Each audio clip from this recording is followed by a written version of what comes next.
And the government-led rescue operations of illegal miners in Stilfontein retrieved 246 illegal miners and 78 bodies from underground this week. Some rescued miners interviewed spoke about being underground without water, food and medical supplies, causing starvation, dehydration and appalling health conditions. So the Northwest Health Department was on site to care for those illegal miners. We're joined now by the Northwest Health Department spokesperson, Tshegofatso Mothibedi, who joins us live now. Tshegofatso, good morning to you. Thank you very much indeed for your time. Look, I've seen quite a number of reports this week about where the current situation is in Stilfontein. Can you confirm for us, according to a statement, of course, that you've wrapped up with your on-site support operation? What does that mean? Have you now pulled out? Does this mean that the entire operation has ended? Well, thank you again, Griselda. Good morning to you and your viewers. Indeed, we as the Department of Health, we have withdrawn from the actual on-site operation. Remember, the operation was led by both the South African Police Services and the DMRE. So when they pulled out, we were there to support them in as far as the assessment of miners as they emerge, whether dead or alive. So we have pulled out. All efforts now are focusing on the verification and identification processes of those that we have in our mock and the 20 that we have admitted in our hospital. So that's where the focus is. Unless if the operation starts again, that's where we're going to support the national-led operation in Stilfontein. Let me just try to establish when exactly you came in. There'd been some reports that your department had joined this operation when government came in, as it had previously been led by community members. We saw some of them try to get involved in this process. When did your operation at Stilfontein Mine start, or where did you come in as the health department? And explain to us what conditions did you find these illegal miners in?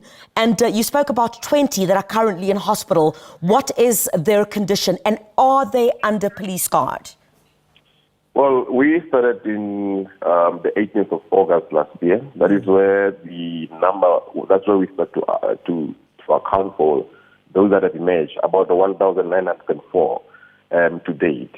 We have been there, but the official operation, following the court order, started this Monday until Thursday, when we officially pulled out when the operation stopped. But we can confirm that we started last year. Those that have been arrested, that are under our care, there are 20. They are under heavy police guard in our hospital. Their condition is stable, although it varies per person, but most of them, they are really stable. And we are expecting to discharge most of them and hand them over back to the police. That is the status quo at the moment.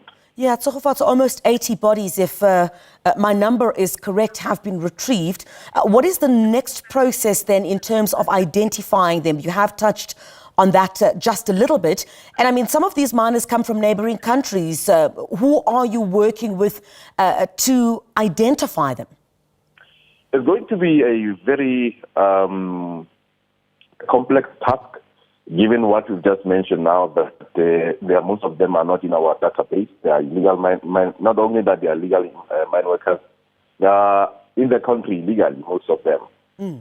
But what we are going to do, we are drafting a plan led by National, which will reveal how we're going to go about. But if I were to share a lesson with you, we are going to use DNA sampling. We're going to use other methods like photography. We're going to use fingerprint as part of our identification process. But we are also going to work closely with the South African Police to assist with those that have been arrested, because remember, some of them, they are family members, some of them are friends, some of them are countrymen. They're coming from the same places. They've been together underground for months and months, so they know each other. They will help us in as far as identification process. But we can only start identification processes once we have extracted what I've just mentioned now, photography, because they cannot go to our mocks. We will use photography and then go back to the police cell so that they assist us.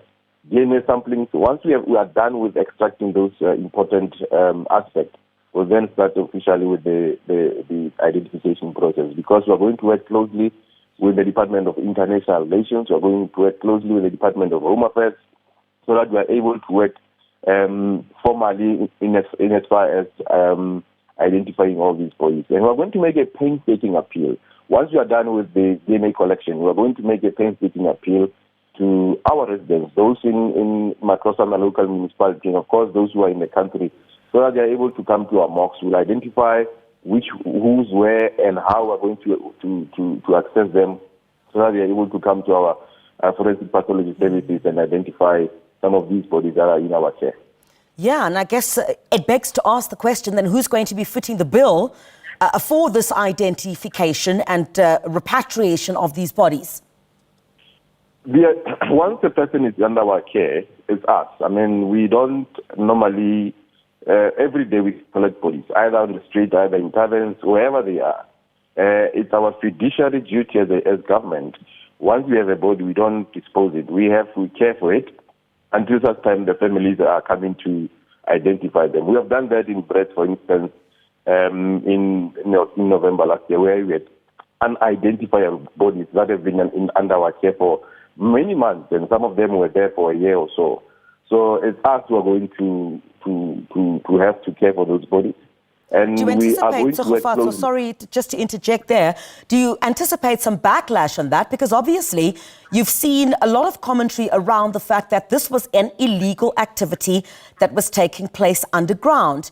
And while you mention a fiduciary duty that needs to be carried out, perhaps, there would be certain sectors of society that would say, how do you stop this illegal activity from taking place when you find yourselves in this kind of trouble? It's the expectation that government must then foot the bill in order to repatriate and care for these individuals. Remember, the repatriation of these bodies is not in our purview. I'm only answering the issue of caring for those bodies when they are under our facility, when they are with us as the Department of Health.